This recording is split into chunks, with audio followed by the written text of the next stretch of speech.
So, yeah. All right, yes, we are being heard. That is great. Okay. Yeah. So, hi everyone, my name is Kristal, and of course people will hop on along the way. But it's going to be recorded anyway, so I'll throw it on my YouTube channel, and then you guys can feel free to share it, and it'll also post on my Facebook page. But anyway, I'm Kristal, and I am here with Gary. I'll let you introduce yourself in a second, but I am the founder of KDCOACHING, and I've continued to come on here successfully and do free lives just to support mental health and recovery. And what a better person to ask to join than the one and only Gary. We did work together. I was a therapist about 2 years ago, but since I'm on a journey to do coaching and kind of try a different route, but keep my, my skill set. So that's my introduction. Do you want to introduce yourself? I like your introduction. Thank you. Well, good evening, everybody. My name is Gary Jones, and I am the owner and founder of Surviving Today, LLC. I do a variety of different things, but primarily I am a therapist. I am an adjunct professor, clinical supervisor for individuals that are seeking to get their LCSW, LPC.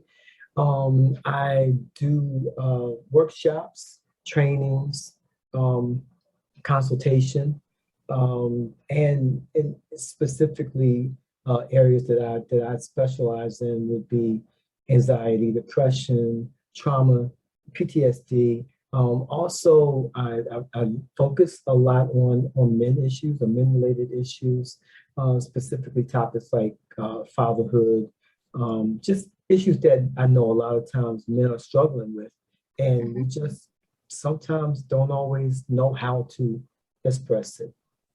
Yes. And how long have you been a counselor for?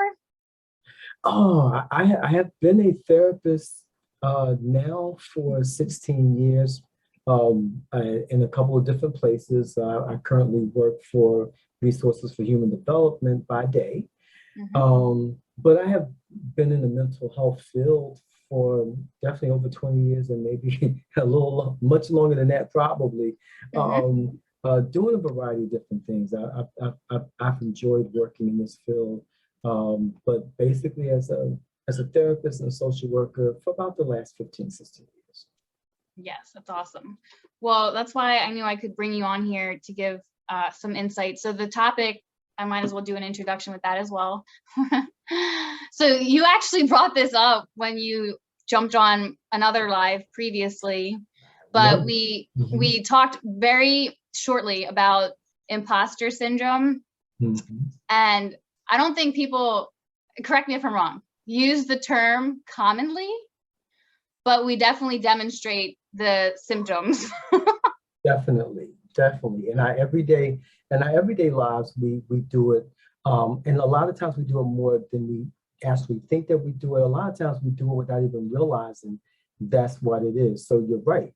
The term imposter syndrome sounds like a foreign term that a lot of people don't know. But when we actually sit down and we break it down in terms of what it actually is, everybody that's listening tonight will know exactly what we're talking about when we start talking. Yes.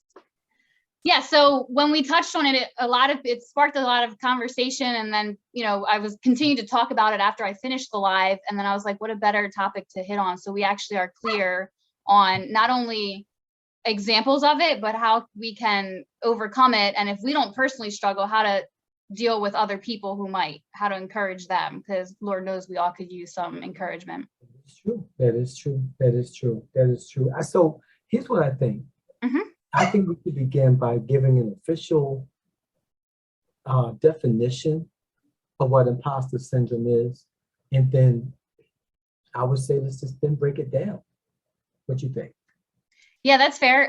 Do you have anything particular? I definitely have a definition, but if you want to go first. Well, I mean, our definitions are probably going to be similar, I'm sure. The definition that I found was imposter syndrome being the persistent inability to believe that one's success is deserved or has been legitimately achieved as a result of one's own efforts or skills. Yeah, so that is a great example. So well, as a counselor, you don't have to give an exact number because we'll go over a little bit of data, but what would you say, how many approximately percentage-wise of the clients that you deal with and in just everyday life would you say could relate to having some form of imposter syndrome? Oh, wow. That's a tough question, I know.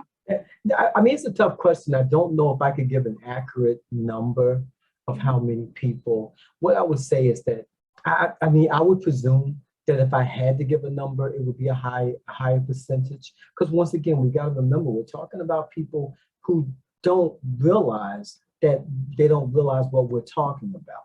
Yep. The definition I just named out was a very technical Merriam-Webster definition that talked about, the inability to believe in one's success. And, so we don't necessarily talk about it as formally as that. But the reality is that we don't, most of the people, I've met a lot of people, you've met a lot of people as a therapist and a counselor, and a lot of people just simply, truly, this is a high percentage of people who just don't believe that they can do the things that they do.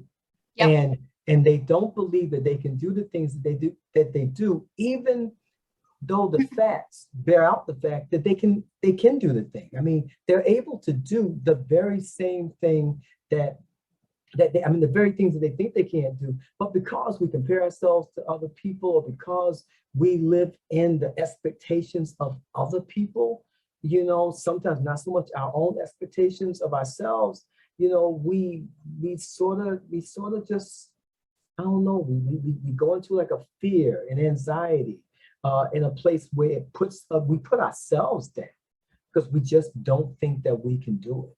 So I can't give you a number. I can tell you that it would be a high percentage. I mean, I would say 80%, 85%. The number's going to be high because a lot of people, once again, don't know that they have this. They just don't know.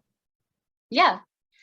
Well, so you actually are leading me to my next question, but I was going to ask you, like, what are some of the things, and we'll get into this in a second, but what are some of the things that or reasons why people struggle with this? And again, it could be a big piece of that is comparison. Like when we have people, we're constantly comparing ourselves to. So that's like a great answer. And I'm gonna like list some of these in the chat just if people can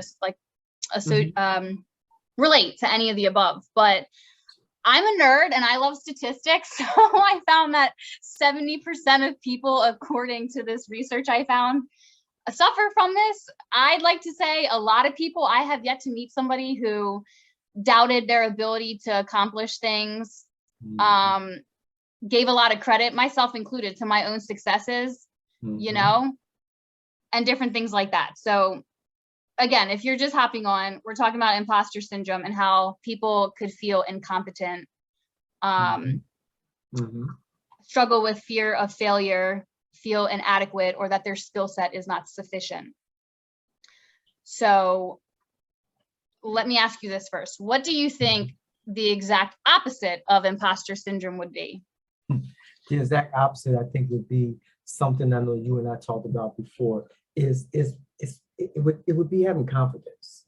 It would be believing in ourselves, believing in the very things that we not only can do, but are doing every day, and I think that would be the opposite, so once again, we're talking about an inability to believe. If the opposite would have to be transforming somehow to the ability to believe that we can do this. Yep.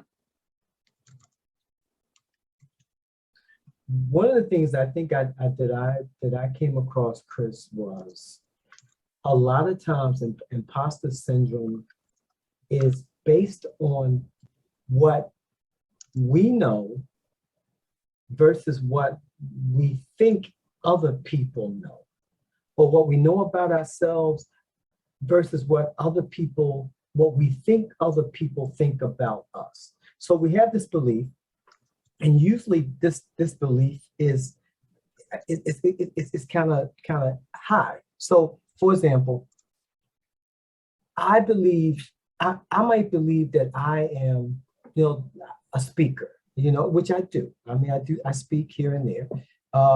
And but here's the thing. I'm looking at my ability and I might say, no, well, compared to this guy or this lady, they speak more eloquently, and maybe I'm not that good of a speaker. Yep. Maybe I'm not. So here's the thing. I'm basing on what I know, my skill level, or what I know my skill level is, and what I'm thinking that other people might be thinking when they hear me speak.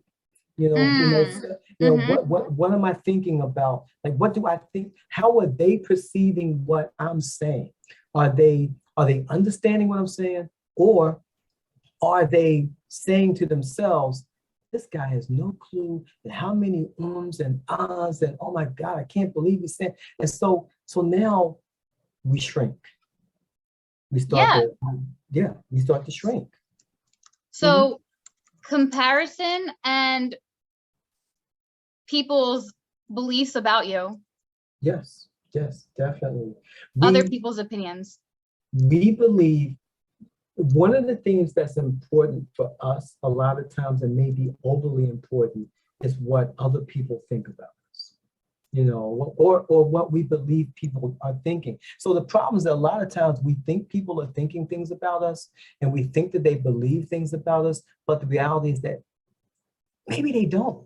I mean, we think that they do, but maybe they don't. But we assume. So we're talking about an assumption here. We're talking about an assumption that because people are hearing me talk now, they can't possibly think that I know what I'm talking about. Oh, wait a minute, I don't know what I'm talking about. Maybe, or if someone wants to ask you to do something, you back away from it because I don't think I can do it. I don't think I have the skill level to do the thing. Now, mind you, this is all in the face of the fact that you have the degree. You worked hard for that degree. You worked hard for the certification. You're a coach, you're a life coach. You worked hard to get those degrees. I worked hard to get my LCSW. You have your LCSW too, right? An LPC or something like that, right? No, I'm just master level. Master level, okay. But master level, it took a lot to get there. Yeah. But when we're impacted by imposter syndrome, what happens is that we forget the work that we put into it. Because we just don't, we forget our accomplishments. We don't think that is enough. So therefore we doubt it. We think that it's just not enough. When in actuality, it's more than enough. It's more than enough.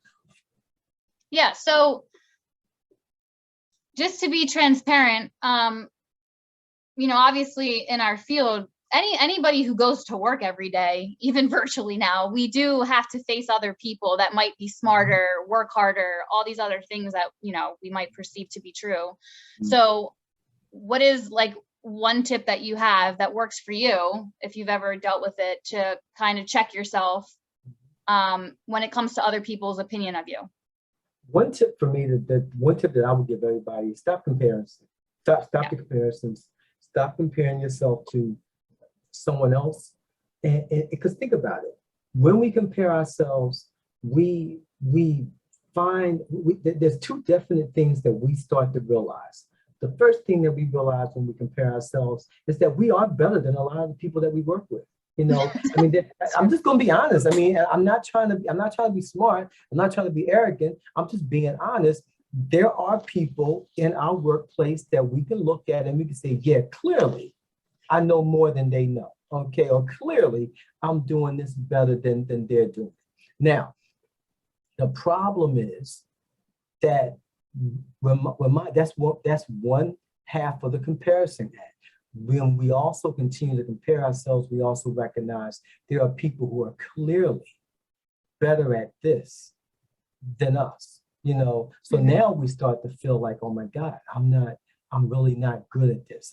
There's something wrong with me. Why? Maybe I shouldn't be doing the job that I'm doing. And so now we start to look at it in a negative light. So definitely the one thing I would say is don't compare yourself with anybody else. What you need to do is just be you.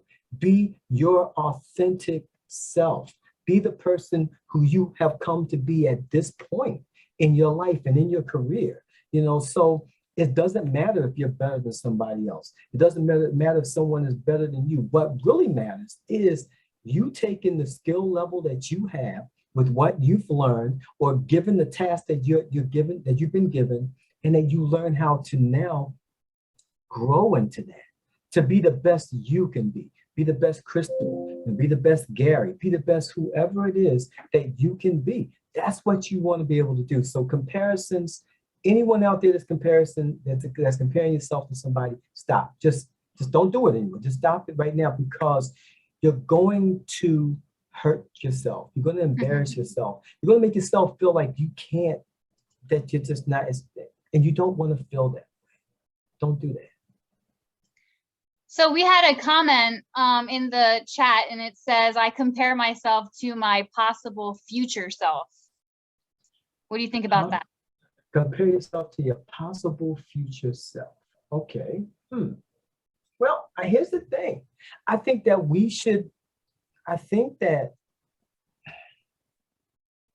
when we think about our future self, we should think about what we want to do, what we want to be. We should think about the improvements that we want to make. But you can't compare yourself fully to your future self because you're not there yet. You're not there yet. I like that. You're not there yet. So you really fully can't compare yourself to your future self until you get there. Now, so what's going to happen is that if you're working hard at what you're doing now, you don't have to worry about comparing yourself to your future self.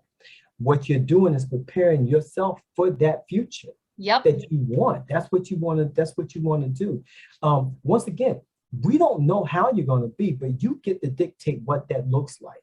So instead of comparing myself, I would say preparing myself for being the person I want to be. If you're a writer, being the best writer you can be. If you're a social worker therapist, then be the best social worker therapist you can be. If you are on an ice cream truck selling ice cream, be the best ice cream seller truck you can be, because you want to be the best person you can be, not what anybody else thinks you should be.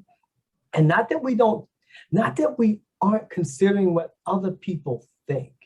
Yeah. But at the end of the day, what do you want? So that's I like what you said. Like, don't compare, prepare. I love that. So good. I might get you a shirt with that slogan on it.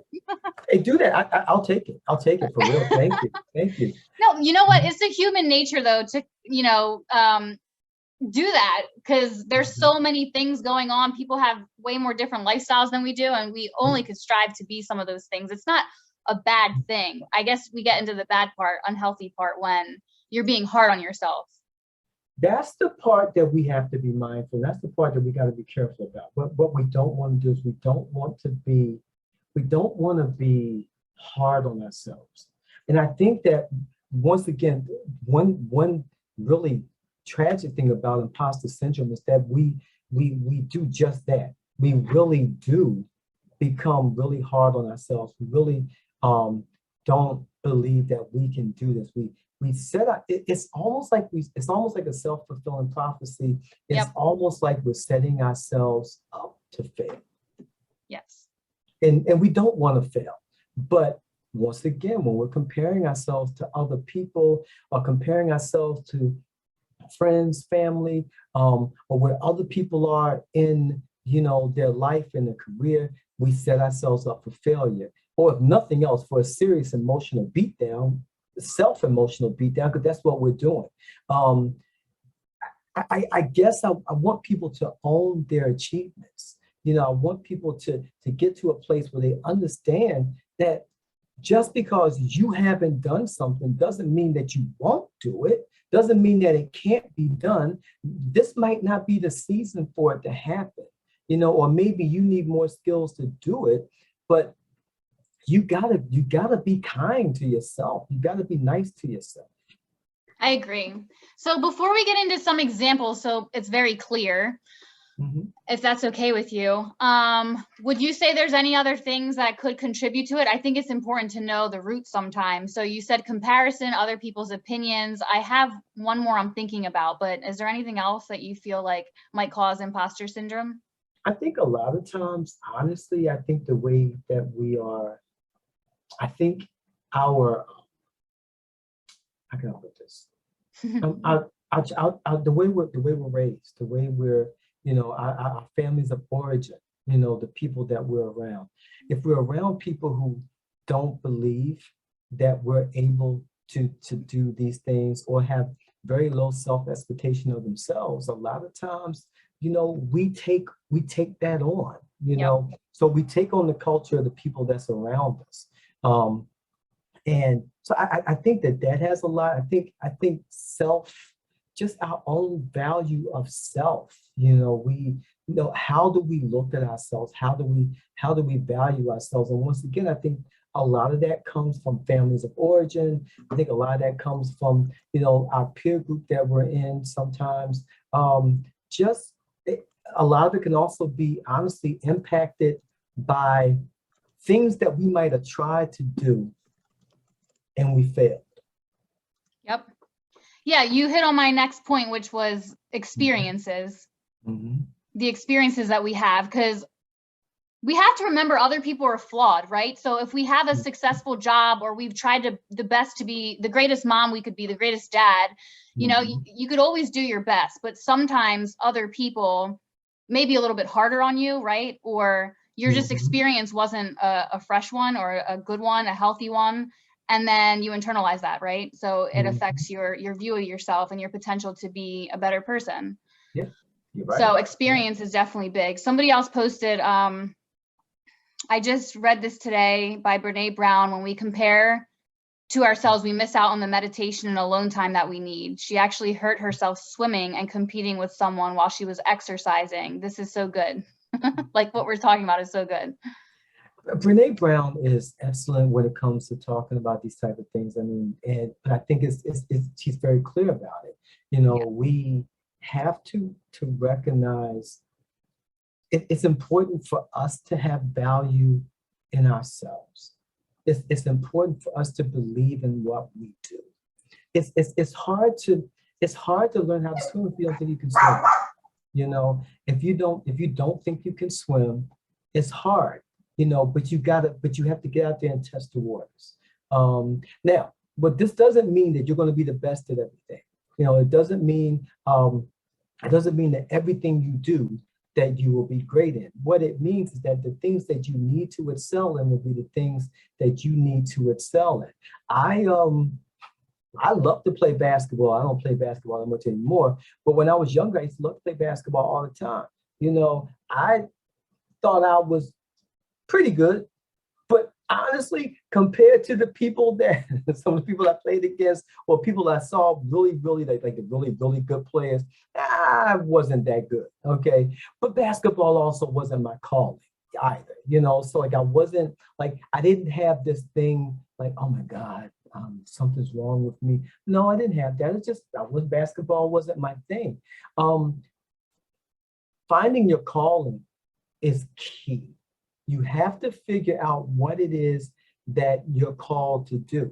Because once again, everything we're not going to be good at, okay? But those are also most of the things that we probably weren't really meant to do, maybe. Now, I can get an argument from somebody, but I think that we have to understand who we are, what we did, and so on.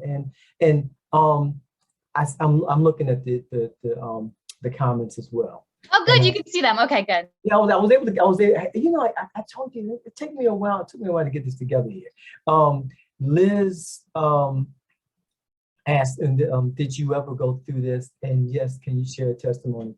And the reality, Liz, there's so much I could probably say. I'm gonna try to keep it as short as I can. One of the things that I would say for me was pretty much just doing the work that I do now, the work of a therapist, etc. Not when I first got into mental health, but when I decided I wanted to go back to school, get my degree, get my licensure. I was around people who were very smart, and had been in the field for a long time. But what I also realized was that they had a certain way of talking, a certain way of speaking, a certain way of addressing. And the way that they did what they did I internalized that as I wasn't good enough, that I wasn't good enough to be a therapist, or once again comparing myself to people. When I started my practice, initially my practice was basically clinical supervision. I didn't have an office, and so I did what I did, basically meeting people in different places, et cetera, and so on. I wasn't doing therapy at the time. But when I would tell people, I opened my practice, they were, well, where's your office located at? And I would shrink because I didn't have an office. And I felt as though that maybe I'm not as good as maybe I'm not a real therapist, because everybody knows a real therapist has an office. At least that was my thinking. And I realized, Liz, that I was wrong. That wasn't the case. And right now, I don't have an office now, but I'm not the only therapist that's not using an office. The point I'm making is that I had to tell myself that I belonged in the room. I had to tell myself that I wasn't fraudulent. I'm not an imposter.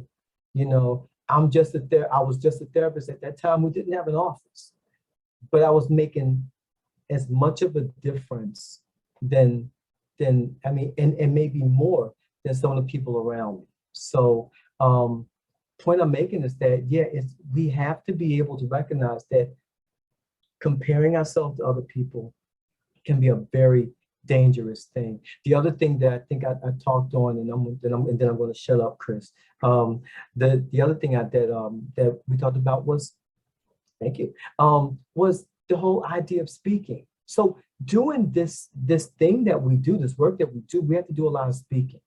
And I once was told by a colleague of mine that one of the things I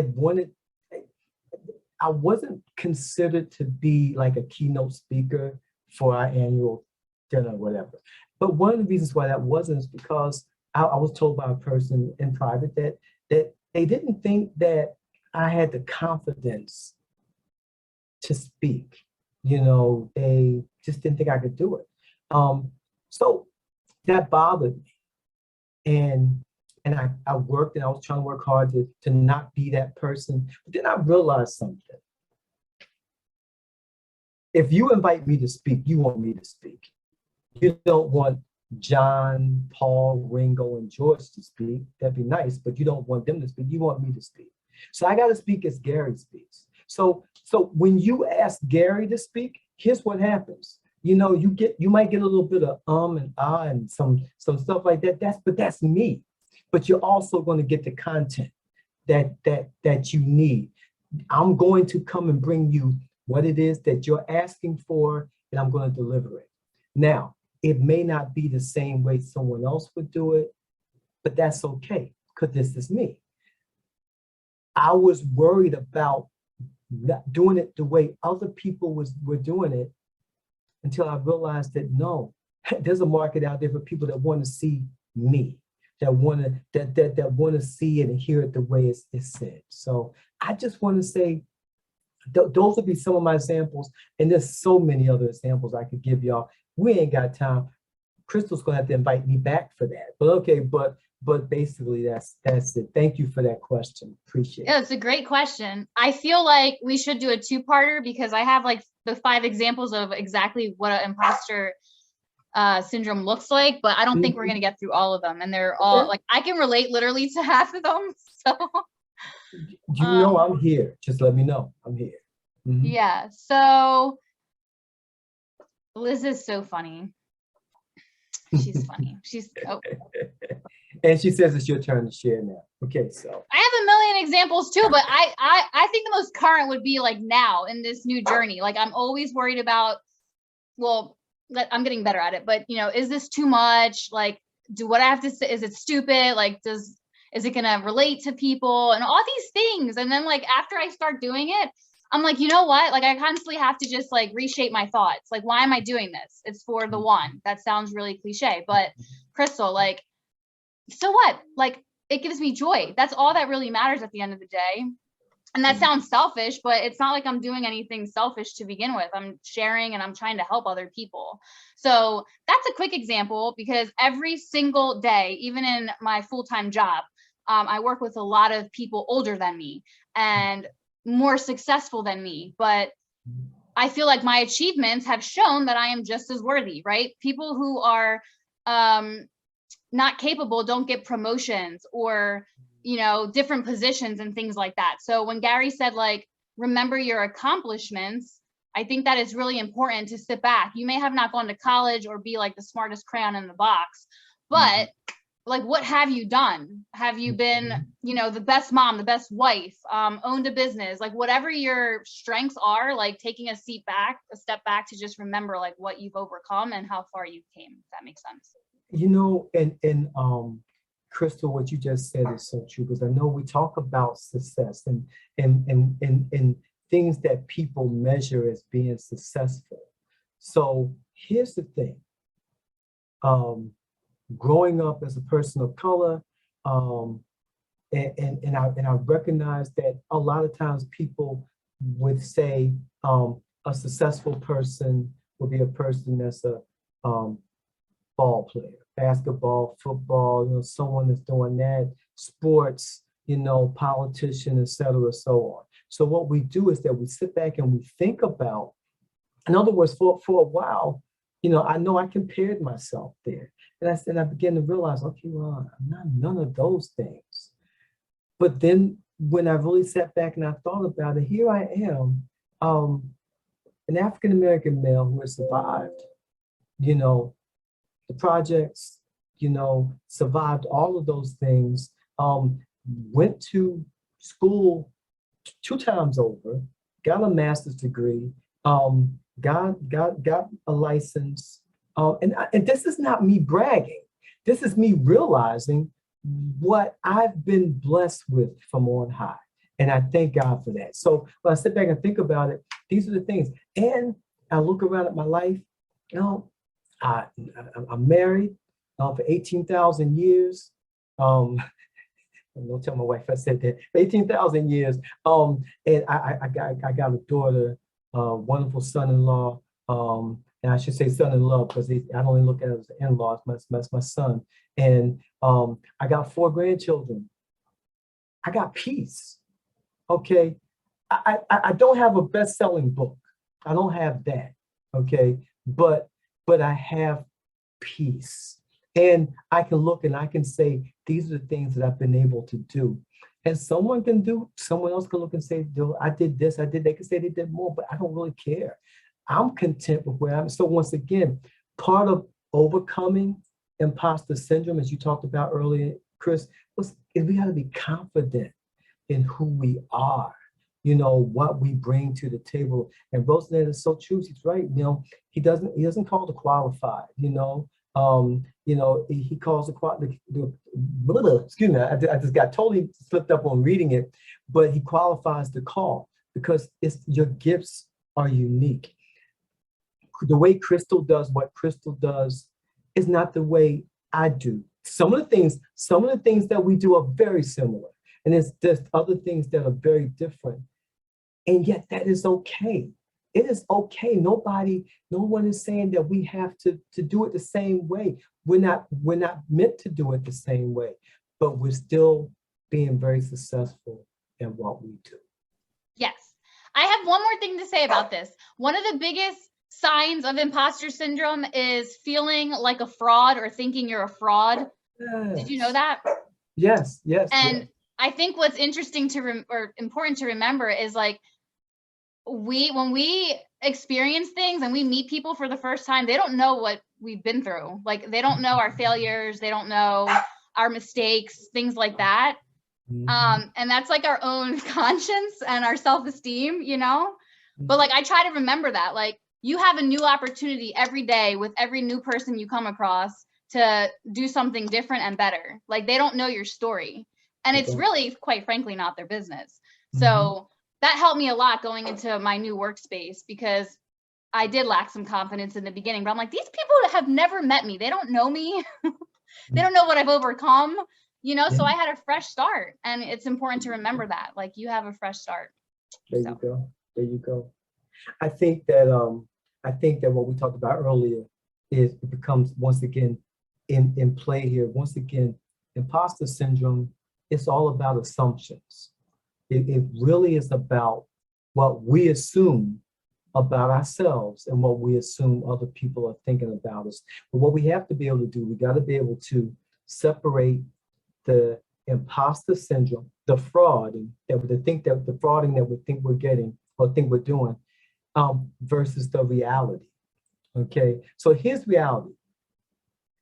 We think we know what people are thinking, but the reality is that we only know what we're thinking, you know, and the reality is that most people are probably not giving it that much thought the way we're giving it. Okay, so we have to be able to realize that, you know, most people's thoughts are going to be pretty equal. There's going to be some people that's going to like what you do. There's going to be some people that's going to hate what you do, you know, and no matter what you do or say, you're not going to change their minds either way.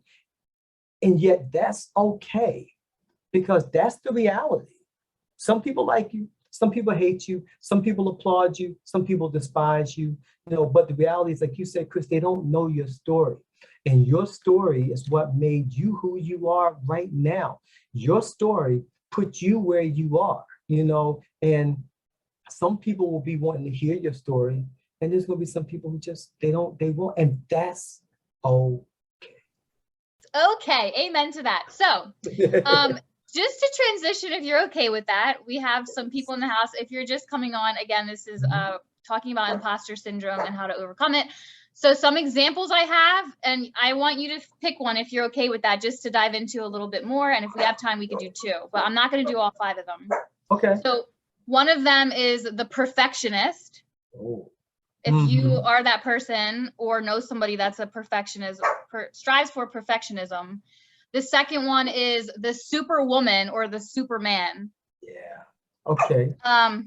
I'm not done yet. What were you gonna say? Okay. Oh, right. Okay. Go ahead. I'm sorry. Go ahead. Go ahead. Go ahead. No, I didn't know. If you got more to read them out. 3 is the genius. It's so interesting because all these sound like a boastful, confident person, right? But so far, until you go underneath the surface, yeah. It's all but like surfacey. 4 is the solo person, the person that's, I don't need help. I can do this on my own. And the last is the expert, the know-it-all. So I feel like I should just put all 5 of them in the chat, and let the crowd decide which one they want to hit on. Is that okay? Let's do that. That's fine. That's okay. Fine. So perfectionist, expert, genius. Important to know the root sometimes. So you said comparison, other people's opinions. I have one thinking about, but is there anything else that you feel like might cause imposter syndrome? I think a long term, honestly, I think. Oh, sorry about that.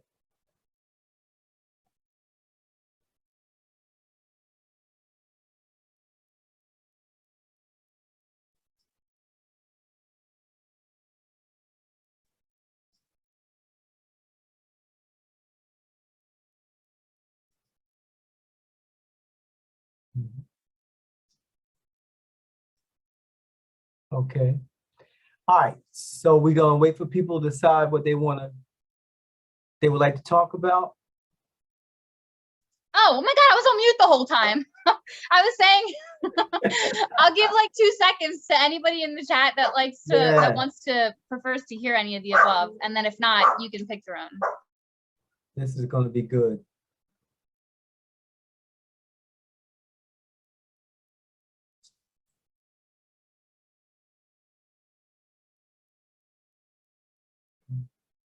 Maybe we get a thumbs up If not, it's all good. Okay. What would Oh, you? I see from Katrina, I see Superwoman and I don't need nobody's help.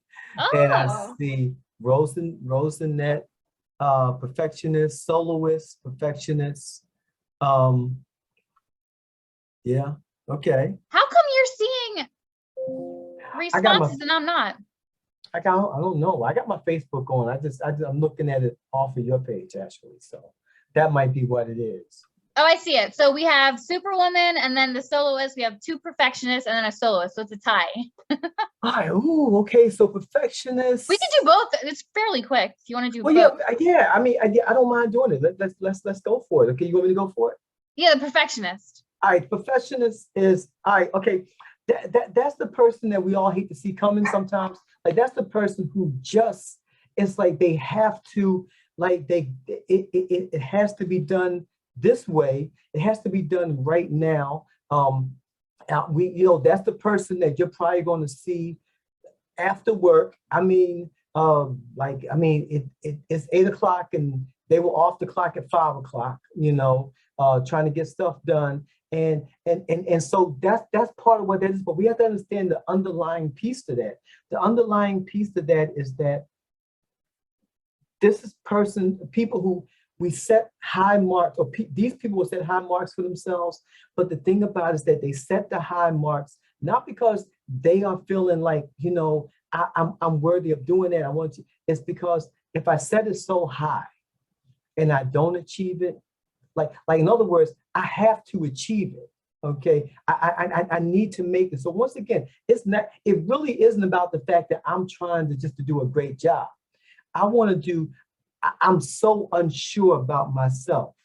I'm so unsure that I can really do a great job, that I'm going to do a super great job, that you're not even going to notice that I missed a few things, okay, here and there. So that's the thing about the perfectionists. They really feel as though that they can just go ahead and just do this thing and once again, not realizing that, they're doing it because they're trying to keep you from seeing their frailties.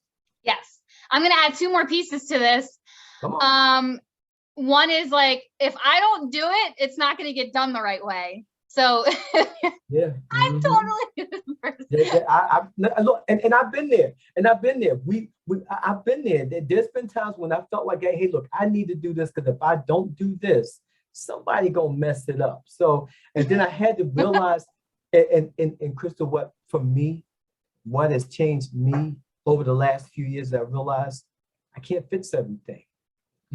I can't fix all of my clients' problems. I can't resolve every housing issue. I can't resolve every family issue. Some things have to be okay when I clock out at 5 o'clock. Another component is being a control freak. That's also a perfectionist, having to have control. Mm-hmm. So we just gave you a few of that's right. specific examples. And as I said, when we get in this pattern, we don't delegate things to other people, right? Which could be very dangerous. Yeah, I'm not trusting you. I'm not trusting people to do that. So yeah, I'm going to do it. And we set ourselves up to burn out. Burnout. Mm-hmm. We set ourselves up to burn out because I'm not trusting anybody to do the work that I don't even trust myself, okay? But I'm really not going to trust you if I can't trust myself. So I'm just saying. So yeah, you're right. So what has helped anybody in the chat, or Gary, what has helped you guys to overcome being a perfectionist, or what do you feel like you still have to work on to get to that place? I feel like I was once that person, but I've embraced my mistakes at this point. I've learned to embrace my mistakes. What does Rosa say? Rosa says, I've come a long way in the control area, had to learn the hard way. Trina's saying, I didn't know I was all that. I just like things done right and when I want to, yeah, and see, I know I'm just going to spoke because I know Miss Katrina, and she's really good at what she does. Okay, so but what I'm going to say is that I think that I know I was there. I think the thing that was helpful for me is realizing that I just can't. I can't be this person that I'm just not, you know. Yep. I'm just not. I'm just not that person. Because I'm not perfect. I can't fix every situation. I can't fix every problem. And so I just stopped, you know. I don't know exactly what it was and when. And you know, I just know I just got to that point where I learned, thank you, Rosanna, I learned to be okay with I do have not being okay. Yeah. yeah, be okay with it. I have a question. Do you think that people that struggle with perfectionism also strive to get some kind of not attention, but like, what do you call that? Like affirmation in some way, like keep doing things and striving for higher to feel more love or acceptance? A lot of times we need that because once again, remember, we don't think we deserve to be at the table. We don't think we deserve. It doesn't matter how many degrees we have. It doesn't matter how many certifications we have. We don't think, and I need you to hear, we don't believe that we deserve to be there. So if you're affirming me, if you're telling me, oh, Gary, you did this, you're so great, da, da, da. Yeah, you know, okay, yeah, but that's gonna make me feel good. But the problem is, the only way I can stay feeling good is when you're telling me how good I am. So the problem is, and that's the problem with perfection, you know. So the thing is that we've got to come to a place where we recognize that, once again, not everybody's going to say that we did good. Not everyone's going to think that we did great. And I can't speak for anybody else. I'm all right with that because I know I don't do it right all the time. I know I might miss some steps here and there that I didn't realize I missed, and maybe a couple that I did realize I missed. You know, so I'm just saying, you know, that affirmation. It's good to be affirmed. It's good to be. There's nothing wrong with being affirmed. There's nothing wrong with people saying that you're good or congratulating you on what you did. There is a problem when you need to live in that confirmation, when you got to do that thing, when you need to hear it all the time. That's the problem. That makes sense. Like, yeah, you condition yourself to do that For the wrong reasons. I think for me, it's fearing not getting it right the first time and avoiding the consequences. Yeah, yeah, yeah.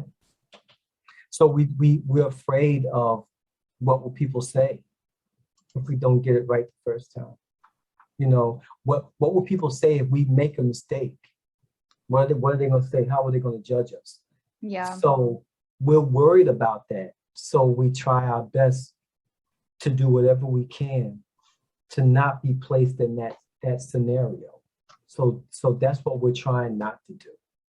So, yeah, and I also feel like, well, I won't disclose my age. Everyone on here basically knows anyway. But I'm always learning stuff. Like, just when you think you learned enough lessons, like, and I don't know if that's the case for you or it's not discriminatory of age, but like, I'm like always learning from them. So yes, it's a good thing, but also like, maybe that's something that, you know, you don't want to like learn another lesson, but sometimes it's needed, you know? No, but sometimes, and what you just said, sometimes it's needed. We have to learn another lesson sometimes. Yeah. I mean, to be, and let's be honest, to continue to grow, that means we have to learn another lesson. You know, there's no such thing as, well, I've learned everything I need to learn. I can't learn anymore.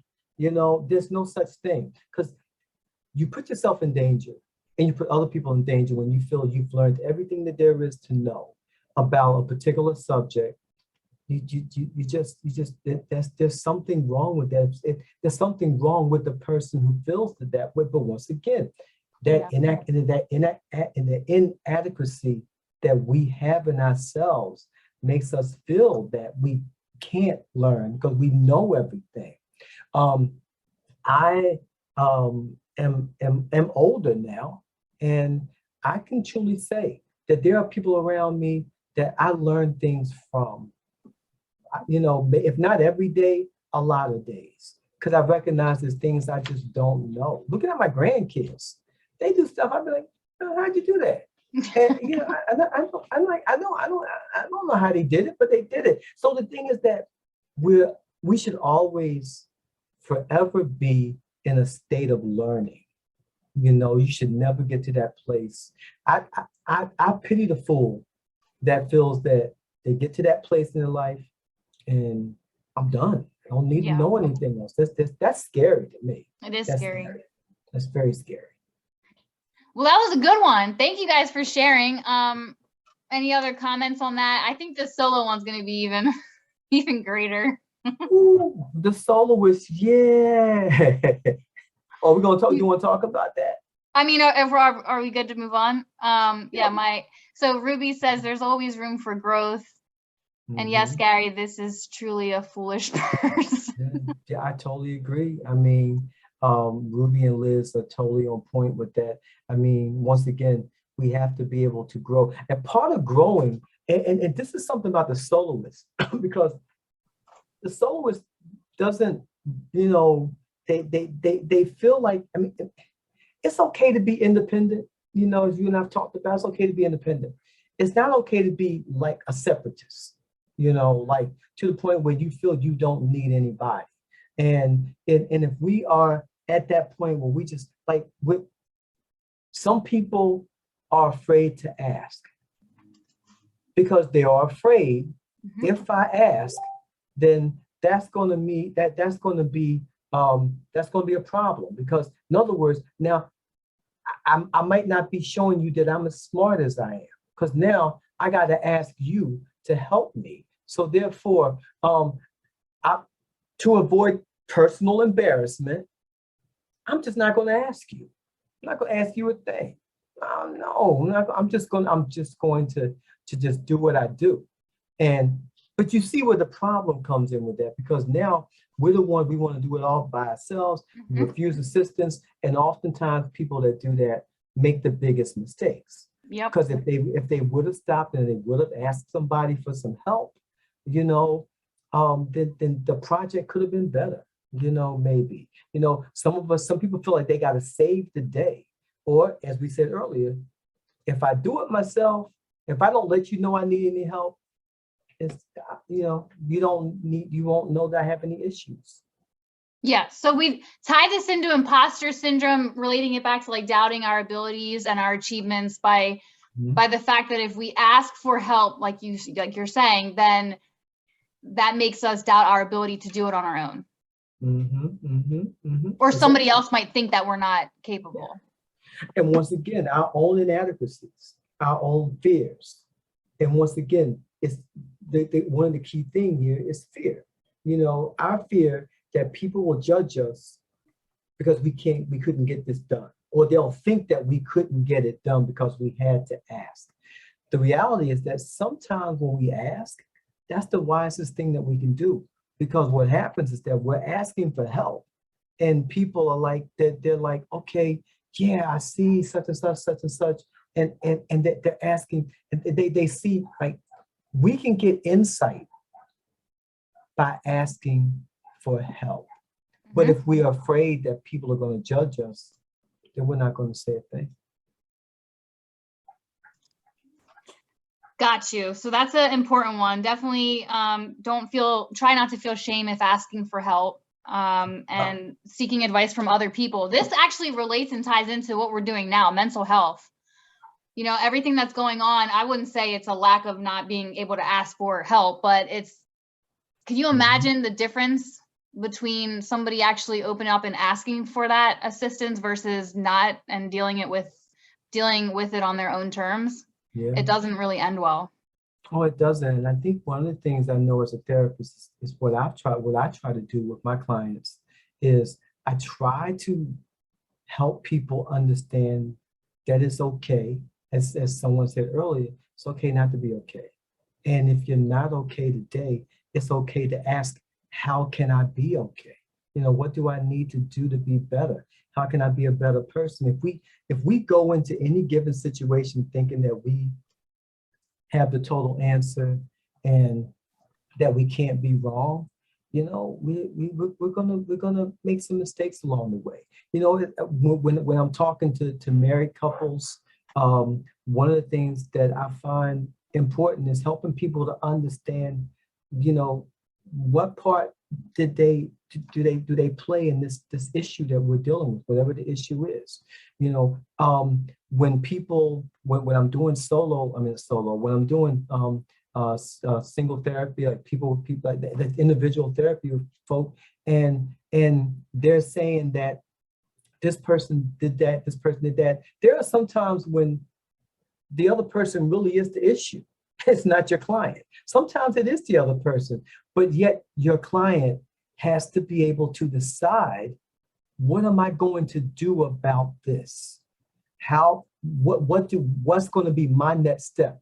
You might be telling me something, you might be doing something to me, and it's your fault.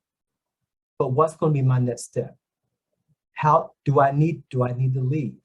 How do I make a plan B or a plan C? The point I'm making is that we have to recognize our role in anything, and even in imposter syndrome, we have to understand our role in that. We got to understand the fact that part of that is the fact that we don't believe in ourselves. We don't think that we can do this thing, and we have to understand that you just have to allow yourself to grow.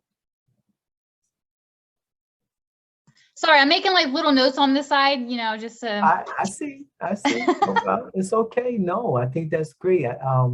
And I hope that everybody that's listening is getting fed. I hope that they're enjoying, what we're saying, because, we talked about, like you said, this came out of something else that we was talking about, a while ago, and it's really great that we could expand on this, and I think that that's just wonderful.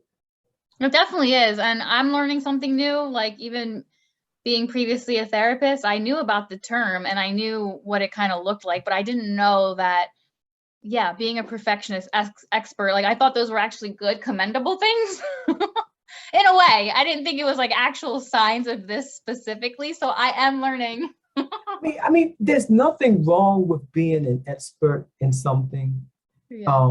There's nothing wrong. I mean, but we got to look at the intention. Mm-hmm. Like, there's legal experts, there's medical experts, there's clinical experts. There's nothing wrong with that. But my question is, are you an expert because you really truly wanted to learn what it was that you need and you really wanted to get back? Or are you an expert because out of fear, because you felt like I had to learn this, or I had to know because I wasn't sure about this? So you see the difference here. Yep. Some people are experts at something, but they really learned it. They really wanted to do it. And then there's other people who became experts at something because they didn't feel that they knew enough. They felt they need to get more training, which there's nothing wrong with getting more training, but they just felt like inside them, they were not confident in themselves. And that was the push that made them go towards what they were doing. Yes. And that's actually another one of the 5, just believing that I'm never enough and I might get exposed that I'm inexperienced or not knowledgeable enough. So I have to know this and I have to be good at it, right? Exactly. But I'm the first to admit I definitely don't know everything. And my field was addiction. So there was some mental health concepts, this one specifically, that I just never had to dive into, but like, again, like I love learning new things. And now, like, even if it doesn't hit home with us, we might recognize this in somebody else and know how to navigate that. Not call them out, like, you have imposter syndrome, but their struggle, I think once again is that, we plant seeds. Yes. We learn and then we plant and we help other people to grow and et cetera. And I think that that's what we try to do. I would never, ever say to another person, you got imposter syndrome. No, I wouldn't do that. Most people wouldn't know what I was talking about anyway. But I might, in a gentle way, say to a person, you don't have to do it all. It's okay if you don't know how to do this thing. You don't have to feel small in the room.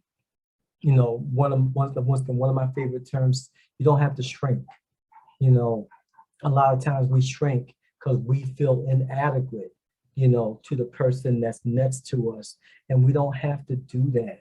You know, you just have to be, once again, you have to be the best, most authentic you that you can be. And that's all anybody should ask you to do, is be the best authentic person that you can be. That's all I want you to be. I don't want Kristal to be perfect. I want Kristal to be Chris, because that's when we get these nuggets dropped on us, like we're getting, you know, on a weekly basis from you.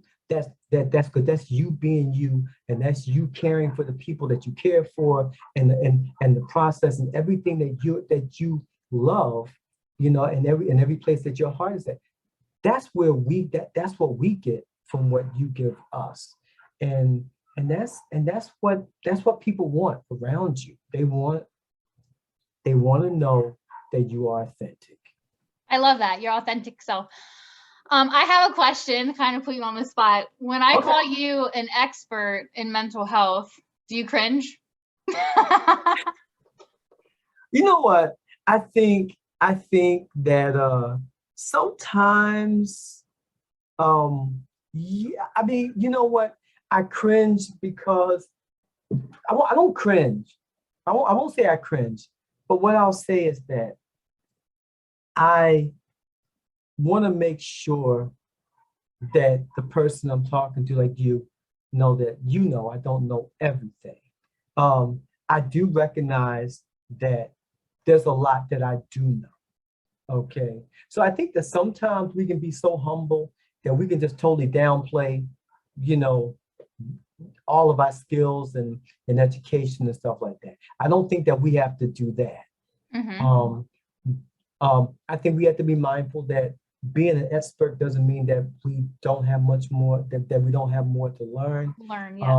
So to answer your question, I'm not going to say I cringe, but it's always a difficult question, because sometimes people are, when you say, if you acknowledge that you are an expert on it, people think that you know everything. Yeah.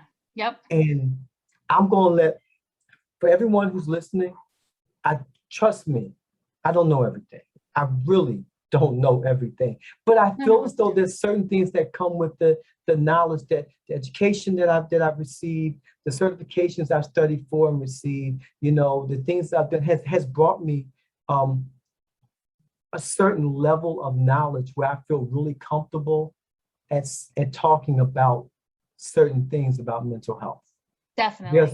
There's other people that can say other things about some things better than I can, but I feel comfortable with this. Yes.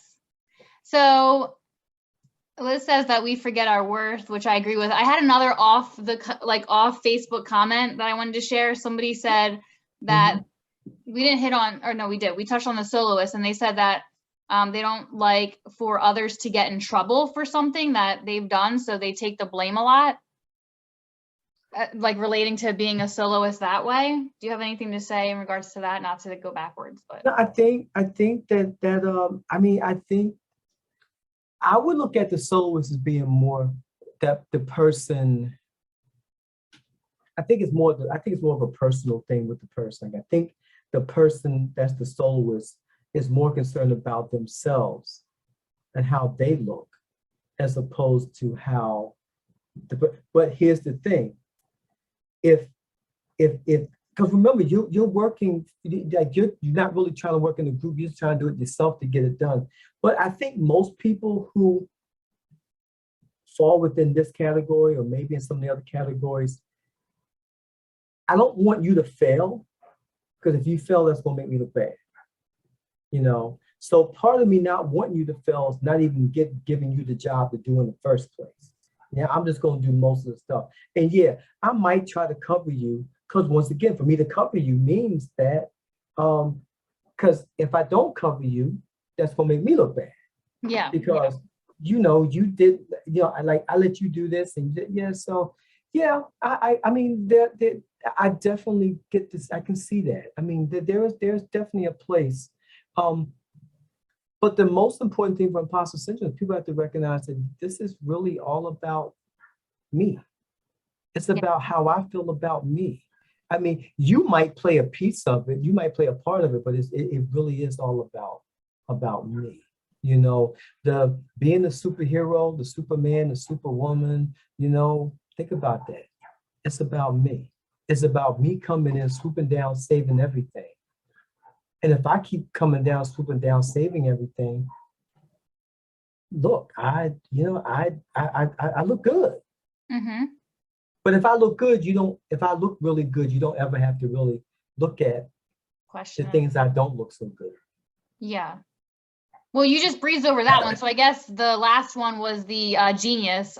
I don't know if I, if I have too many people that would demonstrate those per se, but like, do you want to breeze over that one real quick? Like the tendencies of somebody that's a natural genius?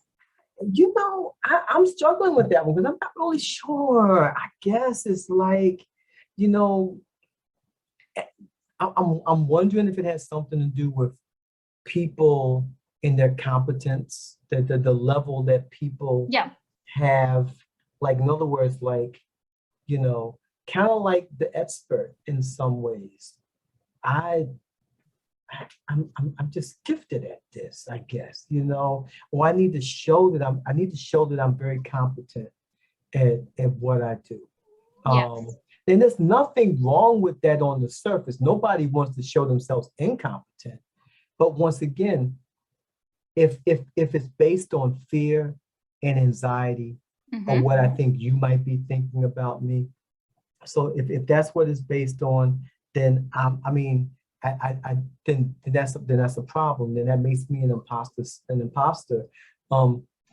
So if I can do it quickly, if I can get the task done quickly, done relatively smoothly, I come out looking good. But once again, it's about me. Yep. It's not about what I want to do for you. It's really all about me. So this also says somebody who like would feel if they took too long to master something, it brings on shame. Like they're not learning quick enough. Or they might get judged if things don't go right on the first try. So it usually will stem from being like the smart one as a kid. You know, so you have this bar you have to set, and you don't want to feel a sense of failure. All of it kind of surrounds failure.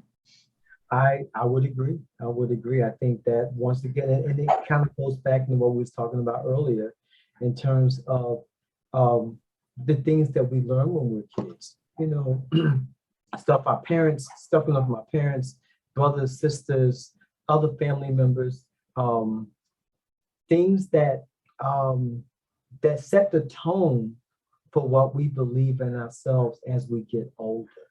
You know, some of this, once again, is because of what, you know, if nobody told you that you were good at something, if nobody told you that you really were smart, you know, then yeah, you start to have that tendency that maybe I'm not really good at anything, you know. And then some people who have been told that they're really smart, and they probably really were smart, but if they fail to live up to other people's expectations of their smartness, not their own expectations, but other people's expectations of their smartness, then there can be a letdown there. So maybe I wasn't as smart as people said I was.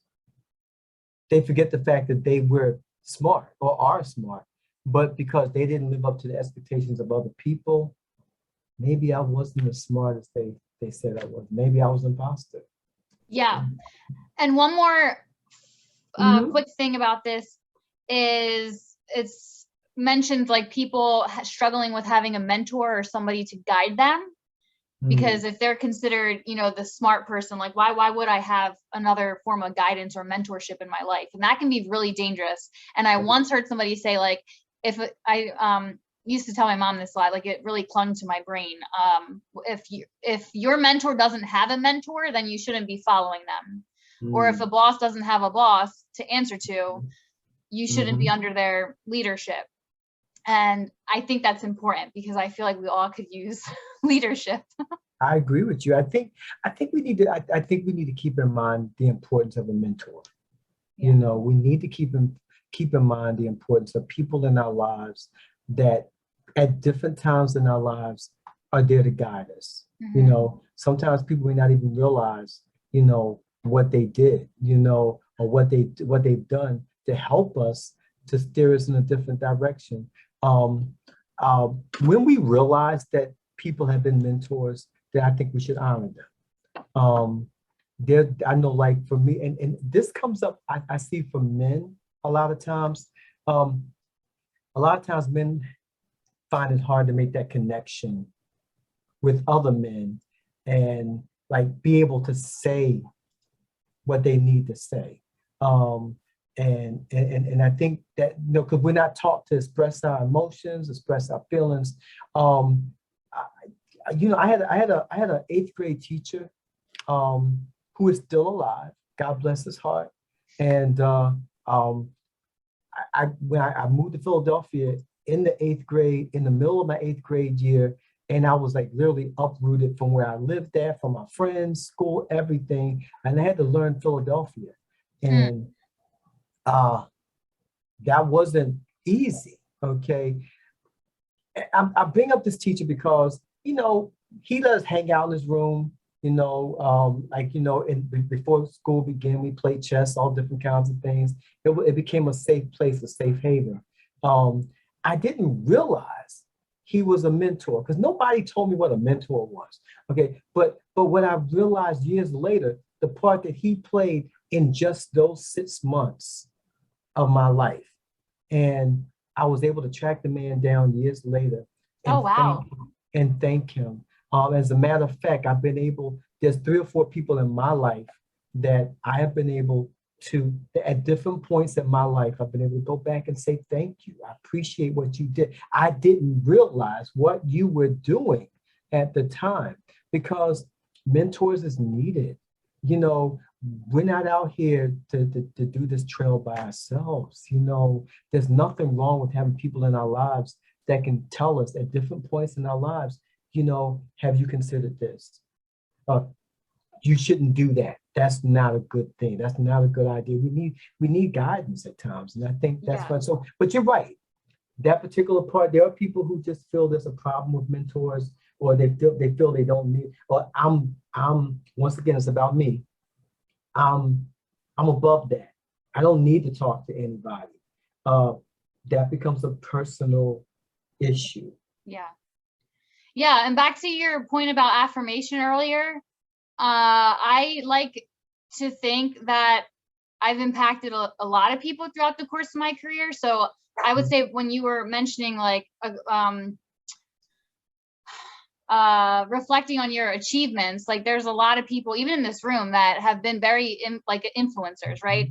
Or take people under their wing maybe. And then we forget how impactful we were. So as a therapist, I used to have cards on my desk from like other programs, and on my roughest days, like I literally would open the cards and just read stuff like from previous years to keep me going. Cause like you forget how much impact you have or how important you are sometimes. So I don't know if that might help anybody, but like I save all my cards. I wish I could turn my camera. I have a bunch over here. I have a place where I keep cards for my clients. I've kept cards from clinical supervision students. I've kept cards from students that I taught. You know, other colleagues. Not from my big head, you know, but just for the fact that, you know, just for the fact that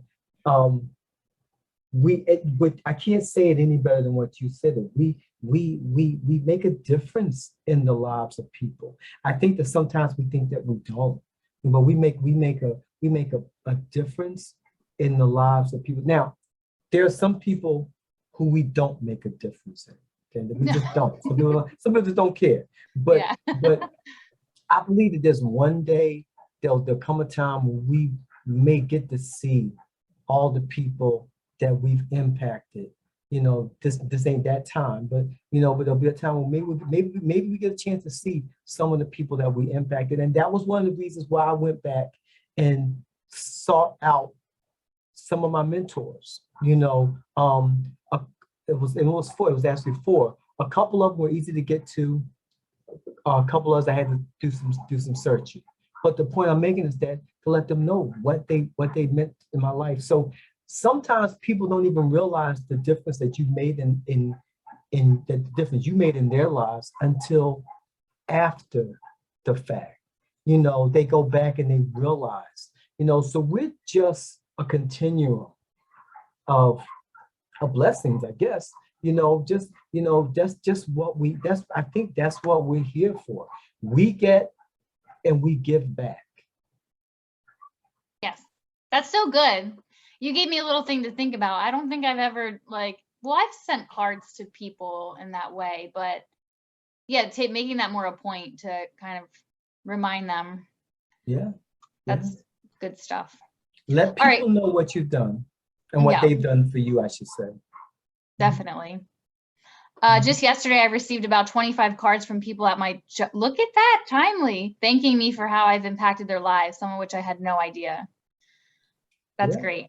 You never know. And I think that's the best part of what we do is, you know, when you're doing something because that's what you want to do, and that's your calling, or that's your love, that's where your biggest aspirations come. When you're doing something, it doesn't feel like work, and we're not doing it to get the glory. You know, we're not doing it, but it's okay for people to say you've done a good job. You know, you did a good job today, and that's hard for us to receive because we think that we're taking on something we shouldn't take on. But if you did a good job, you did a good job. That's it. And once again, I really truly believe a lot of the work that we do, we'll never see it, you know. But that's okay, because somebody did work for us, and we didn't get a chance to thank them, and we might even realize it until after the fact. So that's I love that. Yeah, and like Rosanette said, it's humbling to recognize that. And to recognize that people care for you in ways that you had no idea, you had no clue. So that's a great thing. Oh, that's good stuff. Okay, well, I think it's about that time. It's kind of late, but I value you. I appreciate you taking time when you didn't have to. I know you just got done work, so this is You can call me anytime you need me to jump on something, and you know, and I've been trying to jump on your calls at time. Sometimes it's at a time when I have a client, but you know, when I got a moment, you know, I'm going to be there. So I got you. No, you're all good. Anyway, so thank you, everyone. Also, yeah, thanks, Gary. This was awesome. It really was. I definitely will reach out again for more stuff because, now that I know you're willing. Definitely. You, Kristal, and for the people who don't know me, I love running my mouth. I love talking. Okay, please, you know, you ain't got to pay me for that. I'm good. Okay, so. Cool. All right, so I'm gonna post this is gonna be posted on Facebook if you guys want to share it, and then my YouTube is KD Coaching. It sounds kind of silly based off what somebody else said that I have a YouTube channel, but guess what? I don't care. It's all my stuff's safe. It lives there, and it's replayable. So I'm gonna post it there, and you can find me at KD Coaching. And other than that, I hope you guys have a great rest of the week and weekend. And yeah, take care.